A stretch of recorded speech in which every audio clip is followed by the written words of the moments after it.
palavra mukti vem do sânscrito e significa liberdade. A ideia é que esse vídeo nos inspire, nos liberte, na medida em que essa atividade liberta, porque ao aprender, descobrimos que podemos ensinar, porque também ao ensinar podemos aprender e ainda nos divertir.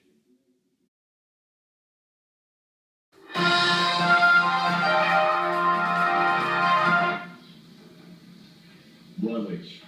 O ano de 2014 é marcado pelos 30 anos do maior acidente industrial químico da história, que aconteceu em Bhopal, na Índia, na madrugada do dia 3 de dezembro de 1984. O jornal peregrino preparou uma reportagem especial para explicar o que aconteceu no dia do desastre e mostrar a realidade atual da população que ainda vive na região afetada. A reportagem é de Mike Kibben. Nossa, Nazal, você tinha ouvido falar desse acidente? Já tinha sim, foi um acidente que matou milhares de pessoas. Mas você sabe direitinho o que aconteceu? Parece que foi uma indústria que trabalhava com produtos químicos muito perigosos. Nossa, pesado. Vamos assistir a reportagem para saber o que aconteceu. Vamos sim, cara.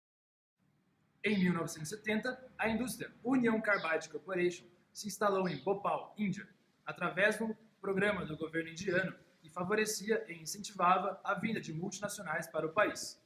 Essa indústria de química pesada apresentava inicialmente alta tecnologia e mão de obra especializada, provavelmente as maiores de toda a Índia. Porém, a negligência e a irresponsabilidade dos responsáveis pela empresa culminou num acidente de gravíssimas proporções.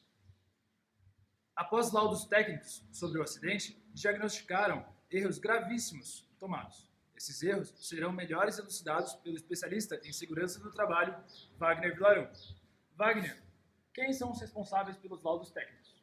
Bom, o primeiro laudo foi feito pela própria empresa Union Carbide, o segundo foi feito pela Confederação Internacional dos Sindicatos Livres e o terceiro foi feito pela Federação Internacional do Sindicato dos Trabalhadores de Química, Energia e Indústrias Diversas. Bom, e o que esses laudos nos mostram? Bom, dois aspectos devem ser ressaltados. O primeiro, que o relatório da empresa acusou os funcionários de sabotagem no primeiro momento, mas logo esse relatório foi refutado por não apresentar nenhuma fundamentação. E segundo, o relatório da empresa e dos sindicatos eram totalmente controversos com relação aos erros que aconteceram no acidente. Mas, em suma, os três relatórios apresentam erros gravíssimos cometidos que culminaram nesse terrível acidente. Afinal, que erros são esses?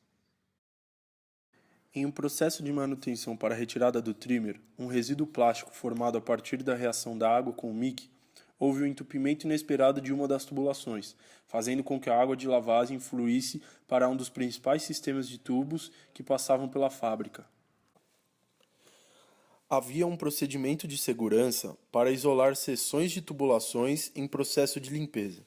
Um simples disco de metal chamado de anteparo deveria ter sido inserido na junção dos canos, impossibilitando a passagem da água. Porém, esse procedimento, de aproximadamente 2 horas, era costumeiramente ignorado em Bhopal.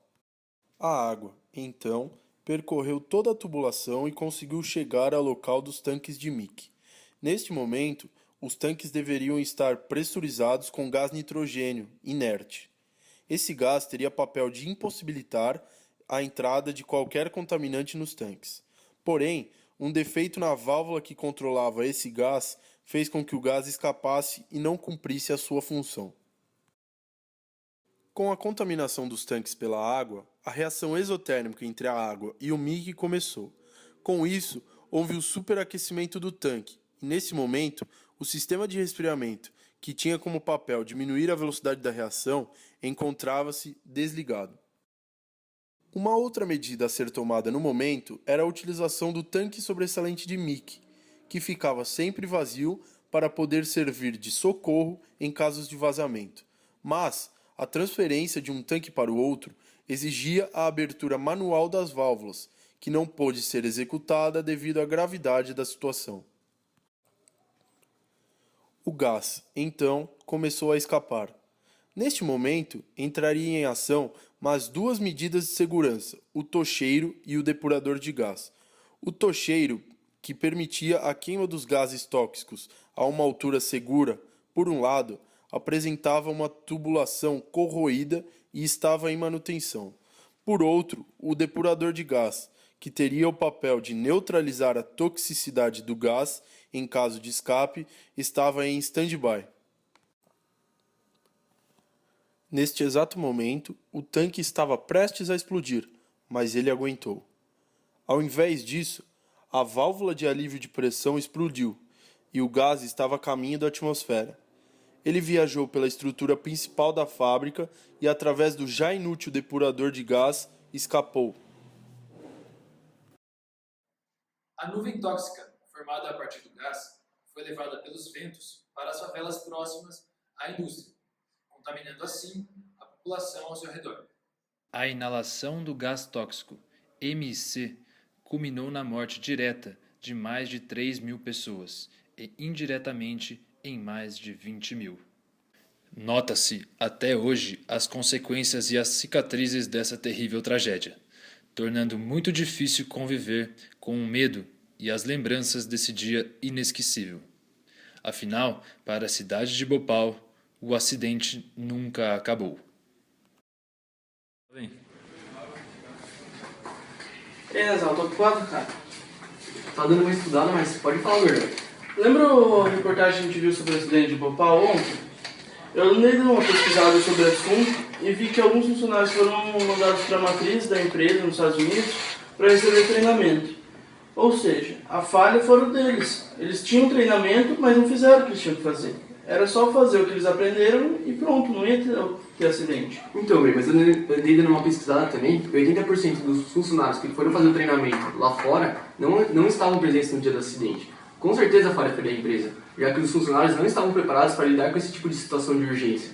Eles também não tinham conhecimento sobre regras básicas de manutenção.